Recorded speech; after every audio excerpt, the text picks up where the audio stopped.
안녕하세요. 오늘은 사회과 민주정치에 관한 개념들을 정리해 보도록 하겠습니다. 저는 법과 정치를 고등학생 때 공부를 했는데요. 지금은 정치와 법 이런 이름으로 바뀌었더라고요. 제가 학교 다닐 때만 해도 윤리와 사상, 법과 정치 이런 이름이었는데 지금은 많이 바뀌었다고 들었던 것 같아요. 아무튼 저는 윤사랑, 법정, 경제를 공부를 했어서 초등학교에서 가르치는 개념들은 어느 정도 익숙했던 것 같아요. 그래서 참 도움이 많이 됐다. TMI였고요. 이번에 배울 것과 관련된 거는 일단은 2015 개정 교육과정 사회과에 나와 있는 성취 기준인데요. 성취 기준에는 이런 말이 나와요. 민주적 의사결정 원리, 그리고 민주정치의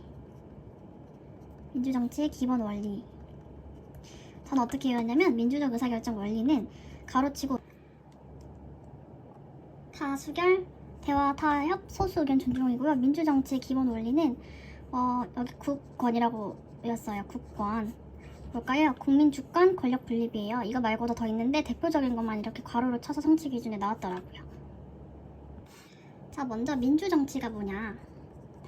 민주정치는 두 가지 의미가 있는데요. 정치 형태로서 민주정치, 그리고 생활 양식으로서 정의 내리는 민주정치가 있어요. 정치 형태로서 민주주의는 다수에 의해서 지배를 받는 정치 형태고요. 그리고 통치자와 피치자가 같아요. 피치자는 통치를 받는 사람이란 뜻이죠. 그래서 통치자와 피치자가 같으니까 이거는 국민 자치의 원리와 굉장히 관련이 있겠죠. 생활 양식으로서 민주정치, 양보, 대화와 타협, 관용으로 이렇게 대표되는 민주정치인데요. 이 세 가지 생활 양식으로서 민주정치라고 하고요. 그래서 민주정치 이념이 또 있는데요. 민주정치에서 중요시되는 이념들이 있어요. 먼저 가장 중요시되는 거는 인간 존엄이에요. 인간 존엄은 인간이라는 그 자체만으로 존중받아야 한다라는 것이고요. 그 다음에 자유와 평등이에요. 인간 존엄은 근본 이념으로서 자유와 평등을 추구하는 목적이기도 해요. 그래서 기본권을 보장함으로써 자유와 평등, 인간 존엄을 보장을 받을 수가 있고, 이를 기본권을 보장하기 위해서는 국민주권, 이펀주의, 권력 분립의 민주정치 기본 원리들이 충실하게 구현이 되어야 돼요. 어떻게 구현이 되어야 될까요? 바로 법으로 보장을 받고 구현을 할 수 있다. 그래서 이런 민주정치 이념들은 꼭 알아두셔야 하겠죠. 여기서 자유를 이야기를 했는데 자유는 크게 세 가지 의미가 있어요. 첫 번째는 국가로부터의 자유고요. 두 번째는 국가의 자유고요. 세 번째는 국가에 의한 자유예요. 이거를 각각의 우리 권리들로 연결 지을 수 있는데, 국가로부터 자유는 자유권을 말해요.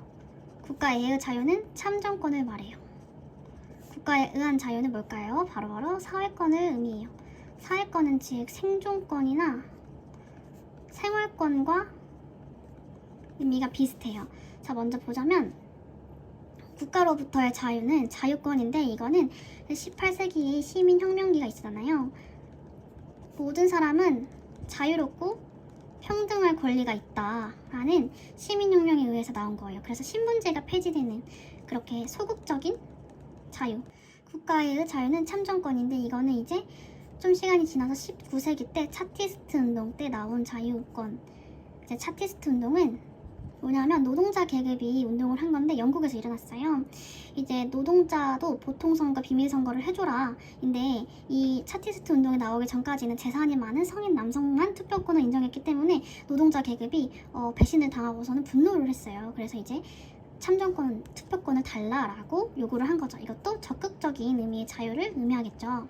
자, 국가에 의한 자유는 사회권인데요. 이 사회권은 20세기 들어서 복지국가를 지향하게 되면서 나온 개념이에요. 왜냐면 지금까지는 이제 자유방임주의였어요. 자유방임주의 때문에 사실 많은 폐해가 생겼죠. 이러한 폐해들을 극복하고자 복지국가라는 개념이 새로 생기게 됐고, 자, 작은 정부가 아닌 큰 정부가 나서서 경제에 개입하고 사회복지를 늘리는 시대가 됐어요. 20세기 때. 그래서 이때는 생존권, 생활권을 보장하는 사회권이 등장하게 되었어요. 자, 그러면 이제 평등이 나오죠. 자유를 알았으면 평등도 알아야겠습니다. 평등. 먼저 평등은 다들 알다시피 두 가지로 나누죠. 형식적인 평등과 실질적인 평등으로 나눠요. 형식적인 평등은 뭐예요? 다른 것도 같게. 실질적인 평등은 다른 것은 다르게 대우를 해줘라 이건데요. 뭐 형식적인 평등은 후천적이고 그 선천적인 차이를 인정하지 않는 거고요. 실질적인 평등은 후천적이고 선천적인 차이를 인정을 해줘요.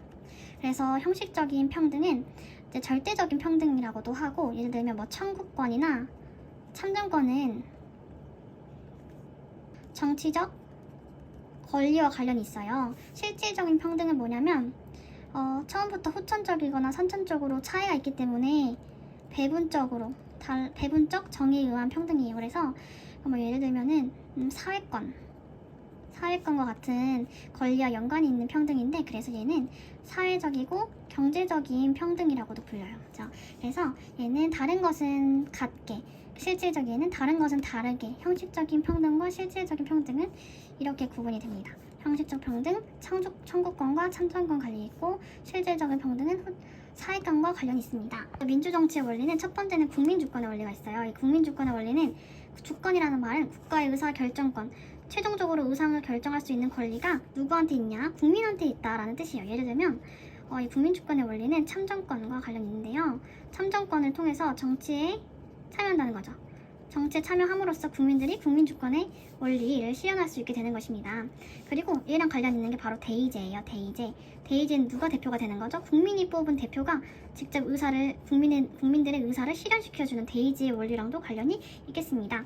입헌주의의 원리, 입헌주의는 헌법, 뭐 예를 들어서 정부를 조직하거나 여러 가지 권력을 행사하는데 뭐에 기반을 해야 한다는 말일까요? 맞아요. 헌법에 기반을 해야 된다라는 말입니다. 권력 분립은 말 그대로 권력을 분립한다는 거예요. 권력 기관을 세워서 분립을 한다는 겁니다. 그러면 예를 들어서 뭐 권력에는 행정권도 있고 사법권도 있고 입법권도 있어요. 자, 그러면은 이 행정권은 누구한테 갔어요? 맞아요. 정부한테 가고, 사법권은 누구한테 갔어요? 법원. 입법권은 국회로 가는 거죠. 자, 정부는 대통령을 수반으로 해서 행정권을 갖게 되고, 법원은 법관들을 구성해서 사법권을 갖게 되고, 국회는 국회의원들이죠. 국회의원들을 대상으로 입법권을 가지게 됩니다. 이렇게 해서 세 가지로 구분이 돼서 권력 분립이 돼요. 이거는 삼권 분립이라고도 불리죠. 이 삼권 분립은 대통령제에서 많이 일어나는 특징이기도 합니다. 그러면 이 권력을 왜 분립을 했을까? 그 이유는 무엇일까요? 그 이유는 바로 첫 번째는 국민의 뭘 보장하기 위해서요. 국민의 기본권을 보장하기 위해서요. 국민의 기본권을 보장하고, 그리고 권력을 가진 사람들은 권력을 휘두르고 싶잖아요. 그래서 권력 남용을 방지하기 위해서입니다. 이 두 가지 이유로 권력 분립이 되어야 한다. 그러면 국민 자치는 무슨 말일까요? 국민이 스스로 국가를 다스린다. 권력 분립의 원리에서 하나만 더 하자면, 이 권력 분립의 원리 중에 뭐 국민들이 이제 정부가 아니라 지방에서 지방자치의 원리가 있는데요. 이 지방자치의 원리를 추출해낼 수 있는데, 지방자치의 원리는 어떻게 보면은 수직적인 권력 분립이라고 할 수 있죠. 근데 정부, 법원, 국회에서 일어나는 거는 뭐예요? 수평적인 권력 분립이라고 할 수 있겠습니다. 예를 들어서 이런 일이 있었어요. 그 학원차에 학생이 이렇게 타 있었는데, 학생이 타 있는 걸 모르고 2시간 동안 방치하는 일이 실제로 있었대요. 2시간 동안 방치해서 이 사건을 알게 된 전국의 모든 학부모들이 일어났어요. 학부모들이 이제 어린이 통학 차량에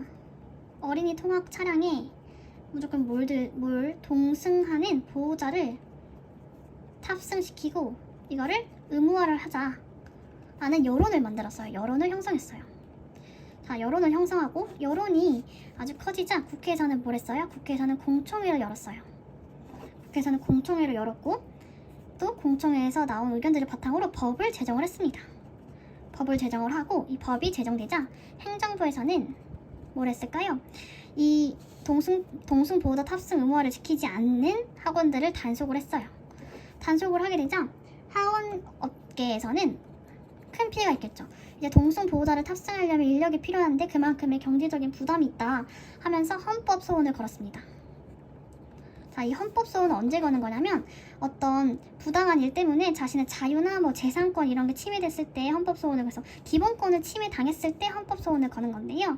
하지만 어디서? 헌재에서 이거는 헌법에 어긋나지 않는다 라는 결론이 나왔어요. 자, 그러면 이러한 사례를 보아서 어떤 것이 있을까요? 민주정치의 원리 중에 어떤 것이 반영이 된 걸까요? 네, 맞아요. 먼저 학부모와 학원은 국민주권의 원리, 그리고 국회와 행정부, 그리고 현재 얘는 법원이라고 생각하면 국회, 행정부, 법원은 권력 분립의 원리를 통해서 서로의 역할을 다 하고 있는 걸 보이죠. 그리고 헌법에 어긋나지 않는다라는 것을 통해서 입헌주의 원리, 모든 것은 헌법에 의거해서 입헌주의의 원리를 살펴볼 수도 있습니다. 뭐 이런 여러 가지 사례에서 민주정치의 원리 중에 어떤 것들이 해당하는지를 잘 살펴보면 될 것 같아요.